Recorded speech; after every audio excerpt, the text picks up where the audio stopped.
महाराष्ट्र धर्माला तडा गेला तर आम्ही अजून जिवंत आहोत. यशोमती ठाकूर.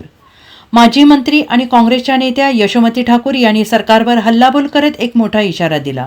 महाराष्ट्र धर्माला तडा गेला तर आम्ही रस्त्यावर उतरू, कारण सध्या जातीवाद केला जातो आहे, समाजामध्ये विभाजन केलं जात आहे, दादागिरी करून निवडणूक जिंकल्या जात आहेत. आम्ही त्याच्या पलीकडे आहोत. आमच्यासाठी आमचा देश, आमचं संविधान हे महत्त्वाचं आहे आणि या संविधानाच्या सुरक्षेसाठी हे संविधान एकत्रित राहिलं पाहिजे, हा समाज बळकट राहिला पाहिजे, म्हणून आम्ही कटिबद्ध आहोत.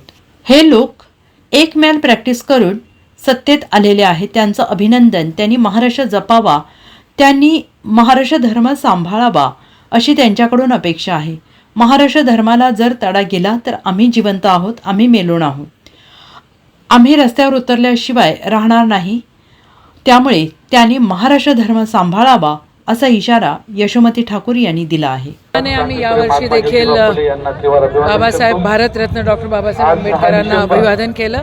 आता इथून आम्ही दरवर्षीप्रमाणे आम्ही नया अकोल्याला जातोय.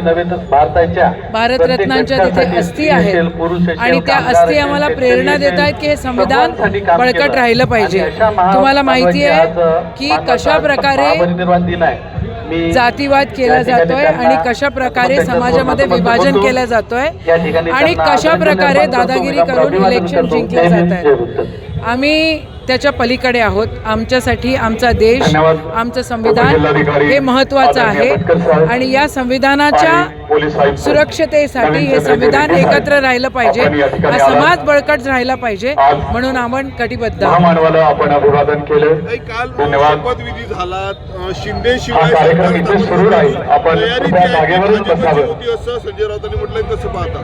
नाही, मी त्याच्याकडे कशी बघत नाही. हे लोक एक मॅल प्रॅक्टिस करून सत्तेमध्ये आलेले आहेत. ठीक आहे, त्यांचं अभिनंदन. त्यांनी महाराष्ट्र जपावा, महाराष्ट्र धर्म त्या ठिकाणी सांभाळावा अशी त्यांच्याकडनं अपेक्षा आहे. महाराष्ट्र धर्माला जर तडा गेला तर आम्ही पण आहोत, आम्ही जिवंत आहोत, आम्ही मेलेले नाही आहोत, आम्ही रस्त्यावर उतरल्याशिवाय राहणार नाही. निकालानंतर ईव्हीएमचा मुद्दा ऐरणीवर आला.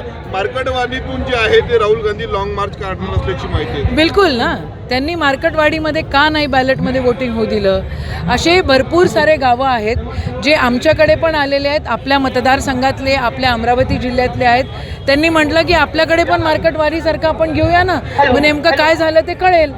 तर यांना भीती नव्हती, यांनी जर चोरी केलेली नाही आहे तर मार्केटवाडीमध्ये त्यांनी वोटिंग होऊ द्यायला पाहिजे होतं, का नाही होऊ दिलं? आणि राहुलजी या देशाच्या सुरक्षिततेसाठी, या लोकशाहीच्या सुरक्षिततेसाठी रस्त्यावर उतरतील तर आम्ही सगळेजण त्यांच्यासोबत. Bureau report, SBN Marathi, Amravati.